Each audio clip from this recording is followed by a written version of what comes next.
I don't know what I'm gonna be doing. Yeah, I'm like in the middle. I got like literally a gazillion emails. Everybody's calling. We still got thousands of packages to ship. We got a shipment on the way, a truck.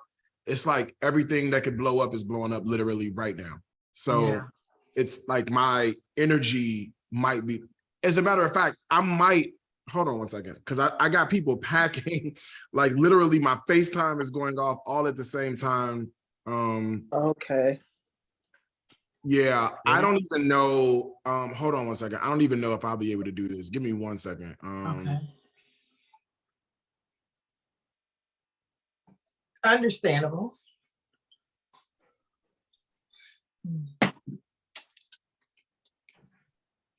Booked and busy. Yeah. Okay. All right, guys, we're ready to go live. I'm not live, but ready to pre-record. Okay. Okay. Okay. All right, I can try to stick with you. Everybody's like everybody's at the same time. Okay, well, we are now recording. I'll just do a quick intro. Praise the Lord, hallelujah, and thank you, Jesus. It's around that time right here on KAZ Radio. We have one of my most favorite shows, Sisters of Leisure with Tracy and Michelle. Take it away, sisters. Hello, thank you for the wonderful visit of joining us on Sisters of Leisure. I don't know what's wrong with me right now, guys. It's the holidays, it's a lot going on. But we are so happy to have you come back to Sisters of Leisure. It is the holiday season. New Year's is right here, and we are just so grateful for what's to come. My name is Tracy. I'm just one part of Sisters of Leisure, where we are living every day and seeking and understanding real events. And I am Michelle, the little sister. She is definitely the little sister, and we're just so honored to have Darius Williams on today. He is very booked and busy, because he is a businessman, but Darius is an amazing man. He is a chef, and I know a lot of people follow him on Instagram. I mean, he makes wonderful, exciting, tasteful, colorful dishes that I even tried once. I actually tried a dish that you made, and it was absolutely delicious. Okay. But we are just so honored to have you on here, Darius, and we just want to know how you got started becoming a chef. So I wouldn't even call myself a chef, really. You know, that's sort of a term that's reserved for like people who've gone to culinary school or people who approach the discipline from a certain perspective. I'm just more of a normal everyday home cook, really a recipe creator. And I don't know, I guess I just started eating and realizing what food can do to a group of people, and became more interested in that. And that sort of has been like the catalyst that sort of got me started some years ago. So you said 7 years ago? Some years ago is what I said. Some years ago. Yeah. Because I tell you this right now, it's food porn for me. Mm-hmm. It is something that I enjoy watching, the creative part of having just a couple of items come together, and it's just so delicious and delightful. You make everybody feel, I mean, it's just really fun to watch all of your creations. I can go down your line and be all definitely into it. So do you have a mentor? Tell us about that. Do you have a mentor? Do you have someone that you watched before, or you just kind of just jump right on into it? Yeah, no, there's nobody doing what I'm doing. So it's kind of hard to find somebody to look up to in the space. So I've resolved, I don't know, some time ago, just do it, right? We sort of get stopped by analysis paralysis, right? We're always trying to look around and see, you know, what should I be doing? Who should I be looking up to? You know, what are the steps? Just do it. What's stopping you from doing it? I love that approach, Darius, because I think a lot of times we do be in our own way, in our own heads, and we don't take the opportunity to do it. And because you did, you have, you know, really touch a lot of people's bellies with your delicious foods, you know, and then when you bring people together, and it's a joy when you can see people eating your food and just having a good time. Sure, it is. Absolutely. I agree.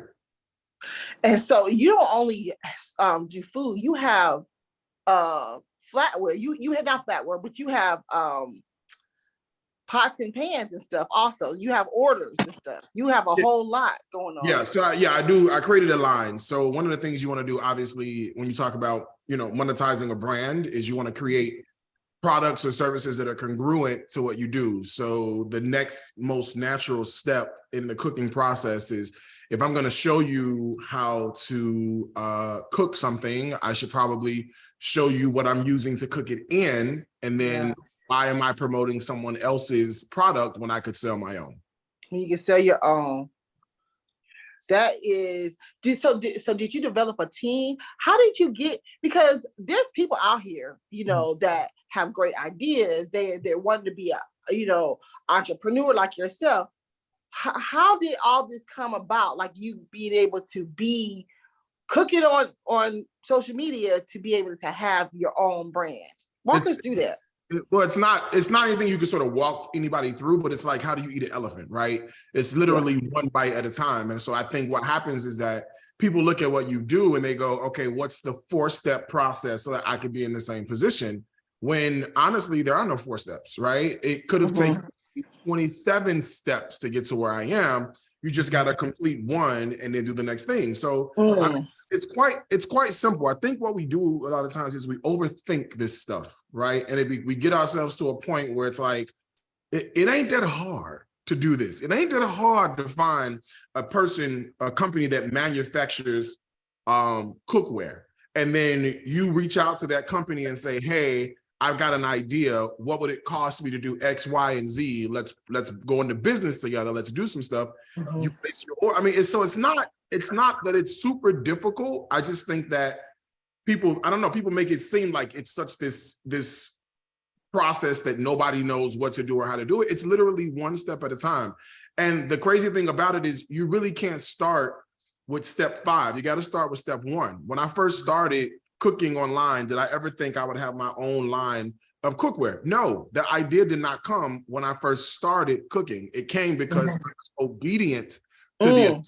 And as I kept becoming more and more obedient to the assignment, I started unlocking layers to get me to my next dimension, to my next atmosphere, to my next level. So I did it by being obedient. A lot of times people watch you or look at you and they want to skirt around the process as if that is permissible. The reason they're called steps is so that you don't miss one, right? It's very, very simple once you go down to the lowest common denominator. And if you get out of your own way and say, okay, what is it that I want to accomplish? Where do I want to go? Don't start. I mean, it's great to have a big picture, but Rome isn't built in a day. So what are my actionable steps I can do today and tomorrow? Let me complete that. A lot of times people want to go to the next step. You ain't even completed the first step. That's why the Lord can't trust you with nothing, because you ain't even finished the first assignment. You know what I mean? So listen, real quick, I'm a business owner. I also, me and my sister, have this podcast, but I had no idea jumping into becoming an entrepreneur was a spiritual walk. I mean, it can be. It depends on who you are, right? It was for me. It is for me. Yeah, some people, I know entrepreneurs who are not spiritual at all. It is ingrained in their in the fabric of their family, right? It's just who they are. It's ingrained in the fabric of their personality. So it doesn't always have to be a spiritual experience, but I don't think it's just necessarily about being an entrepreneur as much as it is about following the assignment that you're given. That's where the spiritual piece comes in at, right? Because you might have an assignment on your 9 to 5. And, and that could be a spiritual journey as well. I know people, my godmother, who worked at a hospital making, I know it wasn't a whole lot of money, but she did. And, she said, God has got me here for a reason. And I see the people who I'm helping and the people who I'm supposed to minister to, or whatever the case might be. So it doesn't always have to be entrepreneurship as a spiritual journey, but I do understand how it could run parallel. Yeah. So what keeps you motivated to get up and do what you do every day? Money. Damn. Yeah, I was just, money. Looking at my bank account and seeing, 7 figures in my account, 6 figures, or more than 6 figures, 7 figures in my account. That's what keeps me motivated. And when it doesn't say 7 figures, that's what keeps me motivated to get it to 7 figures. I love that. And you know what? That's real. That's so real to be able to see that. And so like, is that, so seeing so that keeps you motivated, that keeps you going. Is that your definition of success? No, not at all. No, success for everybody is different. It's all a personal journey to what that looks like for certain people. And I don't even know if I even have a definition for myself of success, because I feel like once you obtained it, or once you put yourself in the mindset that you've obtained the level of success, that means it almost sometimes means that you have no place else to go because you've already accomplished it, right? So I think anybody on a journey to whatever the level of success is will tell you that they don't see themselves as successful. You guys see me as successful. I still see myself as I still have work to do. So I never get comfortable in saying, hey, I'm successful, because I see there's still work to do. There's still money to be made. Will I ever reach that level of success? Who knows? But the beauty of it is going after it and not stopping until you get to a very comfortable place in life. Yeah. Yes. I love that. So let me just ask you this, like, how did you come to believe in what you're doing? Like, what really triggered you to finally just say, you know what? I know go on Instagram. What triggered me to believe? Yes. I don't think you ever get to a point where you believe. I feel like you create something and hope that it works. You create something and you stand behind it, right? I don't think I'm never going to position myself to say this will work. This is it, right? Because you never know what's going to happen. I think the beautiful thing, like, you may not necessarily hit the target, but you might be on the right path when you have a sense of community, right? And so when you're able to communicate with your community, you understand exactly what the community wants, you understand exactly what the community needs, and you do your best to create congruent products that really run parallel with where the community is. That sort of gets you in the area of, okay, I feel like I'm on the right path. Could you still miss with that? Absolutely, you could. Would you do more hits than misses? Probably, right? So I don't want people to look at entrepreneurs and go, everything they touch turns to gold, right? Because it doesn't. Everything they touch is amazing, right? Because it's not. I think the sum total of the experiences are amazing and great, but I do think there is sort of this upwards journey of always making sure that you're tuned into your community, which is one of the reasons why when people approach me for interviews or for advice and they say, hey, I got this really great product. I know a guy now, JP Justice, who he put up a post the other day. He's a comedian. And he says, you know, how do I create a comedy album? And I said, you create the community first, right? And I got so lambasted about it, I deleted my comment because I'm tired of going back and forth with people who haven't attained the level of success. And so even in that, you know, I was telling him, I'm like, yo, so many people say, okay, I have this idea for a product or this idea to make money, but you don't have anybody to buy it. There's nobody who's going to buy it. I'm going to go out here and create this beautiful, amazing, whatever it is, put it online. It's on Shopify. It's on a website. Okay, boom, I did it. Who's buying it?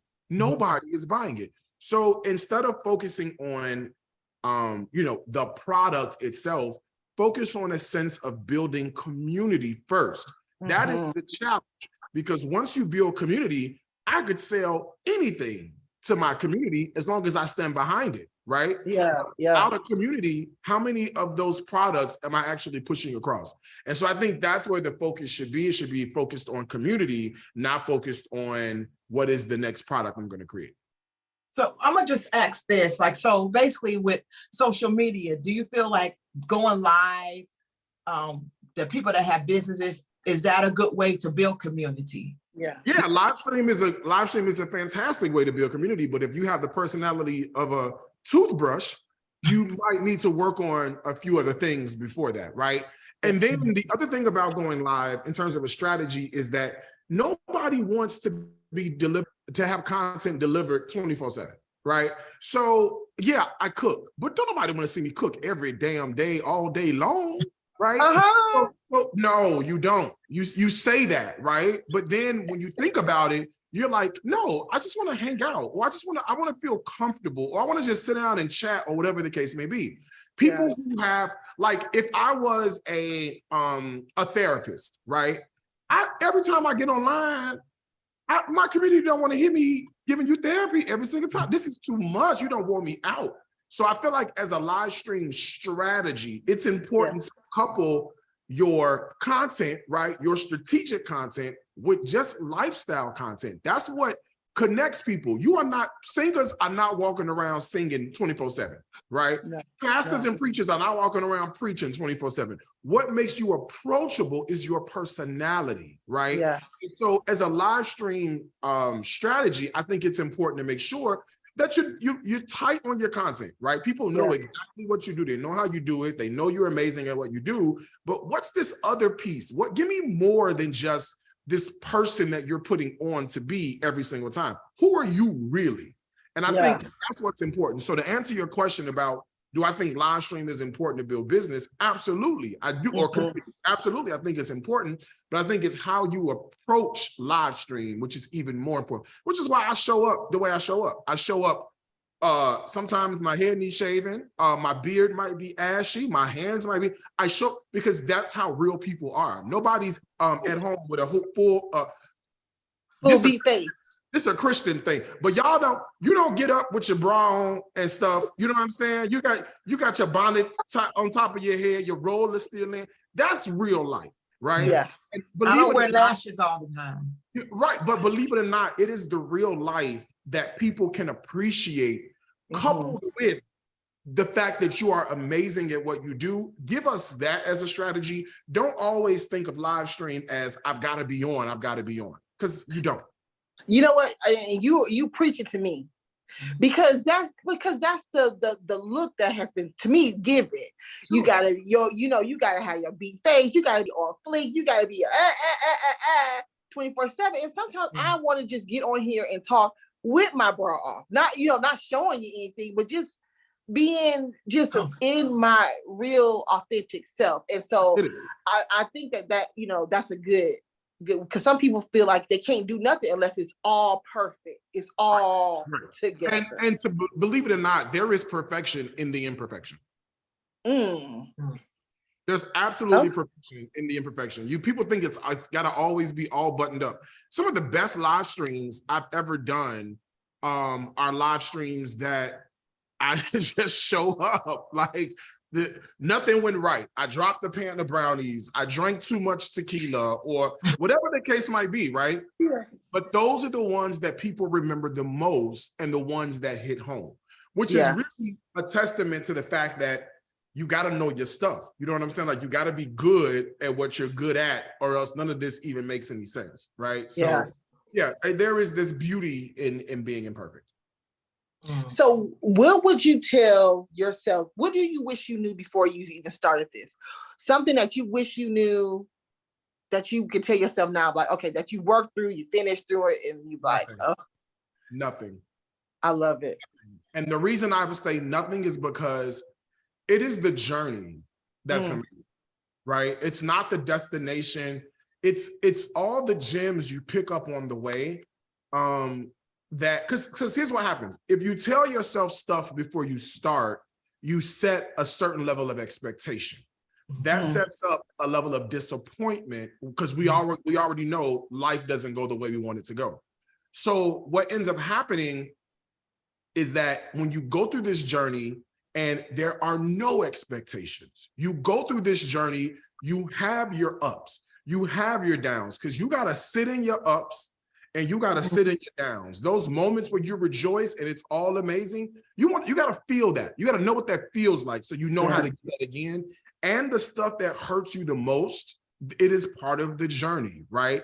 I don't know, you guys are women. I don't know if you're parents. I don't know if you've raised kids, But if you raise, you got to tell your kids, hey, life ain't always going to be amazing. And there's going to always be some things that get you off, but it's how you respond to it that makes all the difference. It's the same thing in the entrepreneurial journey. I would not trade the journey for anything. The haters, the negativity, all of it has built a level of character in me that supports the onset of gifts that are coming my way, right? What happens is that if you don't go through it, then whatever it is that you think you want, you don't have enough of a foundation to support that, right? So I can't say I want consecutive 6-figure days, but I don't know how to deal with my haters, right? I can't say that I want to make 7 figures in 1 quarter, but I'm going back and forth in the comments with somebody who's pissing me off, right? Now, I'll go back and forth in the comments, but that's because I'm gonna troll you back. You feel me? It's not because I'm getting ready to argue with you back and forth. So there is a certain level of knowledge, and there's a certain level of wisdom, and it's a certain level of just smarts that you get from going through the journey that you apply to your life's lesson as you move forward. So, you know, going back to my former self and telling my former self something, I wouldn't tell myself anything, because I feel like the journey has been so amazing that I want it all, the good and the bad. I love that, because I know you got thousands of people watching, thousands, millions, I don't know. And I know you got some haters in the comments. I know you do, even though the majority are not. Right. But you know, like when you first saw it, like how did it hit? Were you just like, I'm not gonna worry about it? Or did you have to like just say, okay, calm down? Because I can only just imagine being someone to be able to have to really get the naysayers out of your head, the people that's talking crap, because they don't know you, so you ain't gotta worry about them. Yeah, so I didn't answer my own question. I got it. So it's like therapy. I don't know if you've ever been in therapy before, but one of the things a therapist or a psychiatrist would do is help you identify what the triggers are, right? So whatever your triggers are that sets you off or puts you in either a good mood or a bad mood, we need to identify those so we can call those out to begin with, right? Because it's all about cause and effect. I feel like the journey with negativity is the exact same way. You got to understand what the triggers are, and whatever those triggers are, okay, great. We can deal with those triggers once we identify what they are, and then now we know that let me not put myself in a space where this is going to happen again, right? So that's a huge thing to sort of understand, is because you walk through and you go, okay, so-and-so on Twitter said this, and it made me feel that way. All right. We've identified the trigger. Now let's get rid of what the cause is. That way we never feel that effect. Right. Or let's identify the cause so that we minimize the effect as we move forward. Let me ask you, how do you choose the people you work with? Are they friends, old friends, or are they family members? I don't work with nobody. Okay. You don't work with surely you got a team. If you see somebody next to me, it's because I'm paying them. Yeah. Okay? Yeah. I don't do partnerships with we don't see the same. The Lord gave me a vision. The Lord gave you a vision. Them is not the same vision. Yes. So okay. what ends up happening is that at some point along the way, what you really want is going to come out, and what I really want is going to come out. And I really feel like you need to go and work on your stuff, and I'm going to go and work on my stuff. I don't believe in, people always say you need an assistant, I don't believe in assistants, right? I don't know if y'all know the story in New York where they had the assistant. There was the black assistant to the white guy, and the black assistant took the white guy credit card, went down there to the Home Depot on 23rd Street and Park Avenue and bought a chainsaw. No, this is real. You are laughing. I'm dead. This is serious. Okay. Real. This really happened. And then they went back and cut the man up. Okay. Dismembered his arms, his legs. They had one leg over here, one arm over here. I said, no, Anytime I need some help, I don't believe in assistance. I hire someone to manage a part of my business. Okay. Okay. So that's how I approach it. I don't believe in assistance. So if you see somebody next to me or around me, that's because they have the skill set necessary to manage a part of my business. My warehouse manager, Tammy, you see her next to me? She has the skill set to ensure all those packages get out in a timely manner. Okay. So, yeah, that's how I choose. I look and say, okay, what's your skill set? Is this going to work with me? All right, let's do it. Yeah, so you keep it specific instead of just being all up in your space, all around you. Just keep it business specific. Yeah, because people can't handle the real deal. They think they can, you know, and then energy start getting transferred, and before you know it, I'm not focused on what I need to be focused on. You ain't focused on what you gotta be. I ain't got time for that. I love it because that's true, you know, because you want things to go a certain way. You see how you want it in your head. Then you got this assistant who got something totally different in their head. You trying to, you know, get them to correspond. It can be a mess. It can be a mess. I love it. Yeah. Go ahead, Tracy. I was gonna say, Darius, could you please tell us how everyone can get in touch with you and how they can purchase your cookware? Oh, it's easy. You just Google Darius Cooks. I'm Darius Cooks everywhere. Darius Cooks everywhere, y'all, on Instagram, Facebook, everywhere. Darius Cooks, yep. And if people who say, what's the link to the pots? If you just Google Darius Cooks pot, guess what's gonna come up? The link. Oh, I seen that knife. What's the link for the knife? Just Google Darius Cooks knife and watch what pop up on the first result. Nice. Yeah. I mean, so like it sounds like you setting up for generations. I don't really know if it's about generation, because let me tell you, if I already have a will, and in my will, 100% of whatever I got and own goes to the Greater Chicago Food Depository. Okay. Oh, that is beautiful. So I'm really not here because this is the way I feel. All right. This may sound negative, but this is how I feel. I'm just gonna tell you. Okay. Ain't nobody over here helping me chop these bell peppers and these onions. Okay. These emails got to be responded to. Who over here hitting submit? Nobody but me. Okay. All these flights for dining with Darius Cooks and whatnot. Yeah. Who is making sure the luggage get where it got to go? Nobody but me. You see what I'm saying? So I am doing this for me. Yeah. I love everyone else, and I love the journey for you. But I am doing this for me. And when I cross over to the other side, I would have ensured that no one reaps the benefits of what I'm doing unless it's to charity. Mm-hmm. That's good. And that's not negative. We gotta stop that. You work hard. We get out in the mindset that everything gotta be for somebody. I love that. It's for you. Yeah, but you know how people go. People be like, well, what about your family? What about where the family? I want to say something, but this is Christian stuff, okay? But there's a quote from Soul Food.